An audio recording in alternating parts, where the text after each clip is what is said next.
Hey everybody, I'm JJ Johnson. You're watching Reality Survival.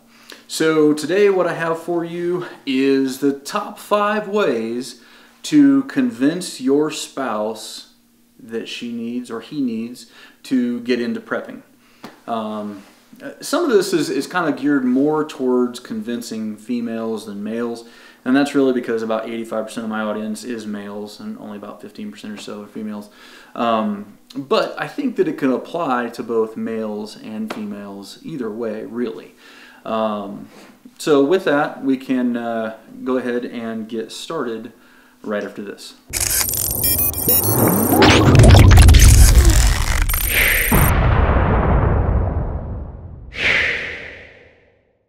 Okay, so the first thing that you want to do, and I've just got some notes that I wrote down here on Evernote, is you want to define your responsibilities in the relationship.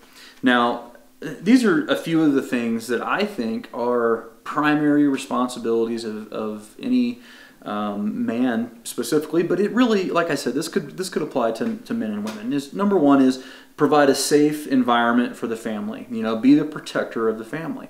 Now you can see how this obviously applied towards self-defense items like firearms and stuff like that.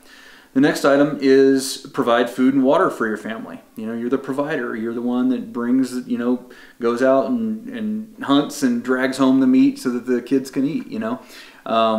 This is going to apply towards your long-term food storage as well as your hunting supplies and things like that. The next thing is to provide a healthy and clean environment for the family. Now, this item is really relating towards the sanitation and hygiene items and stuff like that you're going to need, you know, to stock up on in case there is ever an emergency where you don't have sewer and running water and those kinds of things. And the last one is you need to be able to foresee or at least to react to potential future issues that could impact your ability to fulfill your responsibilities. So this is kind of relating to items such as radio and communications, maybe taking a ham class or ham license, you know, things along those lines there. Now, if they agree that all those things are your responsibility, then that's a good thing, right? I mean, you kind of agree on some baseline things first.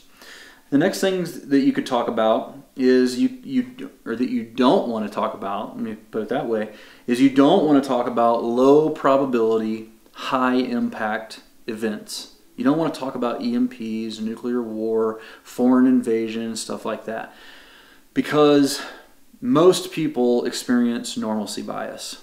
And normalcy bias is a very powerful thing, and it's going to want them to block that out of their mind. They don't even want to talk about stuff like that. So it's going to be more advantageous for you to talk with them about the probability of or the possibility of high probability, low impact items. And these are events that take place on a regular basis, regular and reoccurring basis. Now, right now it's at the end of September of 2017. We have had a number of pretty serious events happen in just a short time span. We've had like 3 major hurricanes. We've had major earthquakes in Mexico. They're talking about volcanic eruptions possibly in Bali right now. There's been massive forest fires in the Northwest in America. There was, you know, even the coronal mass ejection and stuff that didn't really impact anything but could have. Again, you don't want to talk about those necessarily.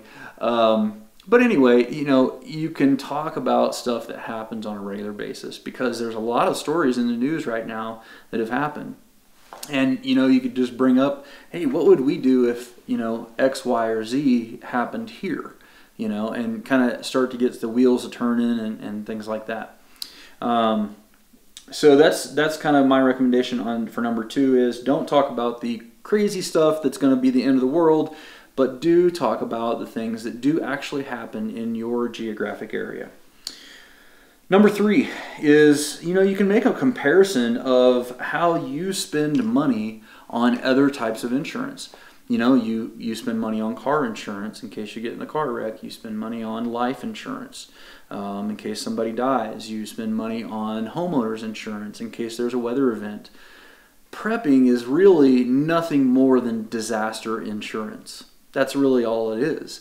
And, you know, talk to them about how it makes sense to do a few things so that if there was the weather event that messed up your house, how you needed to have bug out bags or something along those lines, you know.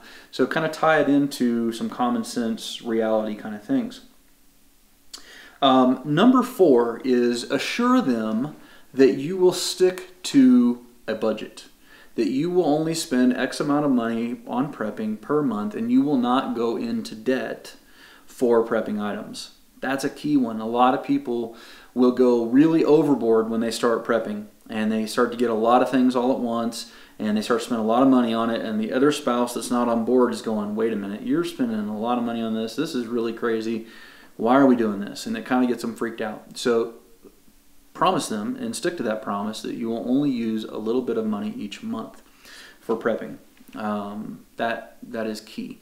And I went through this with my wife when we first started, and what we basically agreed upon is that I take anything that we make from the YouTube channel and the Amazon Associates link, and we put that into our prepping, you know, and it kind of goes back into the channel here because I share it with you guys as well. But, you know, come up with some kind of plan that works for your situation and that you will stick to that budget. All right, and number 5. Go about prepping using a practical or at least semi-scientific methodology.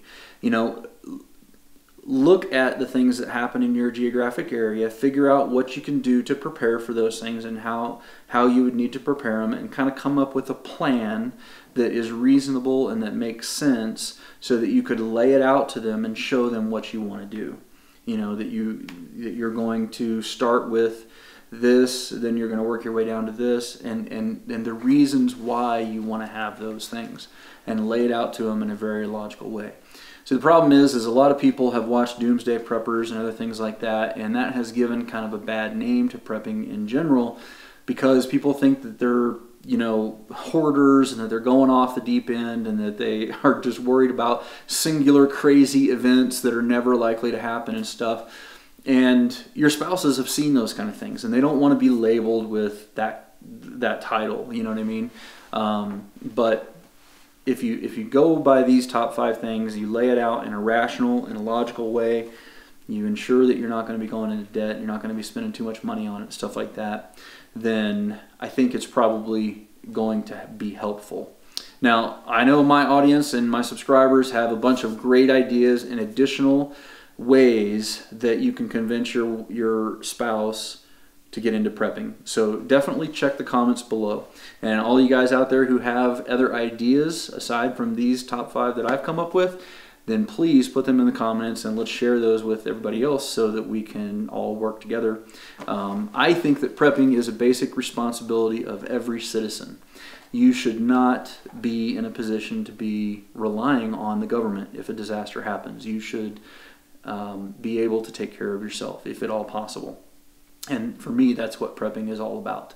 So anyway, hopefully this has been helpful. I've also done a series of other videos called the first 5 things that every prepper should buy, and that kind of goes through, there's multiple different videos in the series that kind of lays out what I would start with in some general terms, and then the next video in the series goes to the next item, so on and so forth. I will put a link to the playlist down below that contains those videos as well if you're new to prepping and you kind of want to know where to get started. And I also have a video that talks about what to do before you start buying anything. You know, how do you go about building this kind of scientific plan? And so that link will be in the description as well. All right, that's it for this. As always, guys, I definitely appreciate it when you click the thumbs up button, when you share it with your friends on Facebook, Twitter, and Google+, and when you use our Amazon affiliate link. That really helps the channel out a lot. There's a link down in the description. It doesn't cost you anything more. If you go through that link, it helps give us just a few cents for each item that you buy or whatever, and it really helps out the channel a bunch. And I appreciate all those people who have been using it because it does make a big difference. Don't forget to live the 6 P's, guys. Prior preparation prevents poor performance. Stay safe, and we'll see you soon on another video here real quick.